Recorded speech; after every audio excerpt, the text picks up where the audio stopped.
Subscribe करें हमारे YouTube channel साधना gold को और पाएं वीडियोस सबसे पहले। बेल आइकन दबाना ना भूलें। सीधी भाषा में कहें तो जीवन कैसे जिया जाए, हमारी कथाएं सिखाती हैं, हमारी रामायण सिखाती है जीवन कैसे जिए, हमारी भागवत सिखाती है जीवन रसीला कैसे हो, जीवन आनंदमय कैसे हो।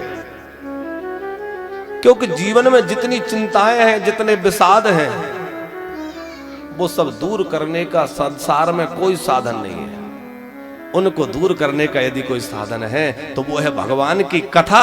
भगवान की कथा सुनेंगे तो जीवन प्रसन्नता से भर जाएगा, जीवन में प्रसन्नता आ जाएगा। प्रसाद किसे कहते हैं?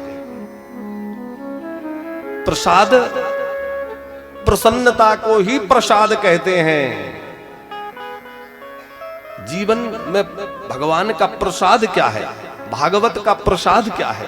हम लोग मंदिर में जाते हैं, पुजारी जी हमें प्रसाद देते हैं। प्रसाद का अर्थ है प्रसन्नता। हमारा जीवन प्रसन्नता से भर जाए, आनंद से भर जाए। और हमारे ठाकुर जी को तो आनंद स्वरूप कहा गया है। तो हम लोग आज से 7 दिन उसी आनंद रूप परमात्मा का ध्यान स्मरण करेंगे, उसी का श्रवण करेंगे, उसी कथा का पान करेंगे, कथा को पिएंगे। कथा क्या है? बोले कथा रस है और उस रस को पीना है। अब आप समझ गए, सुनना और पीना अलग बात है। सुनना है अच्छी बात है, उससे उतना काम नहीं बनेगा पीने से, क्योंकि हम लोगों को एक रोग लग गया है, वो है भव रोग, माया का रोग। और रोग की निवृत्ति कब होगी? जब औषधि का सेवन करेंगे, पिएंगे। हम लोग कथा में बैठे, ये तो ठीक है, लेकिन केवल हमारे कथा में बैठने से काम नहीं चलेगा। हम तो कथा में बैठे, पर कथा भी हम में बैठनी चाहिए। कथा हम में बैठे।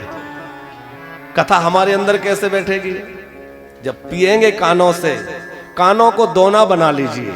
सुखदेव जी ने कहा है परीक्षित से, परीक्षित अपने कानों को दोना बना लो, कर्ण पुटे। और इन कान रूपी दोनों से भगवान की कथा को पीते जाएं, पीते जाएं। क्या होगा? बोले हृदय आनंद और प्रेम से भर जाएगा, लबालब। आपने देखा होगा, जो भगवान के बड़े प्रेमी भक्त होते हैं वो रोते हैं प्रायः। वो रोना उनका कोई दुखमय रोना नहीं है।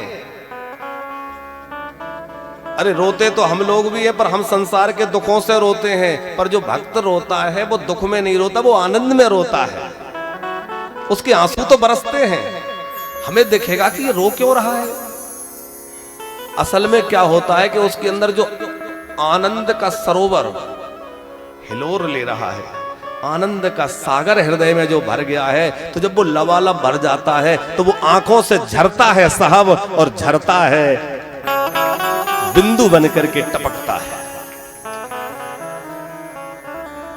और ठाकुर जी के अभिषेक के लिए बहुत सारे पदार्थ अलग अलग विद्वानों ने कहे हैं कि ठाकुर जी का अभिषेक इस वस्तु से करें तो ये लाभ होगा। भोले बाबा के अभिषेक के लिए अलग अलग विधान है कि भोले बाबा का अभिषेक गन्ने के रस से करें तो धन मिलेगा, दूध से करें तो ये मिलेगा, इससे करें तो ये मिलेगा।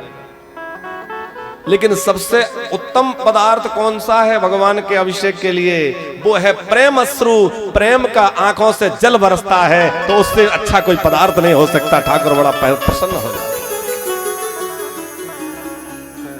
इसलिए जो भक्त होगा उसका हृदय भरा होगा, और भरा होगा तो वो झलकेगा।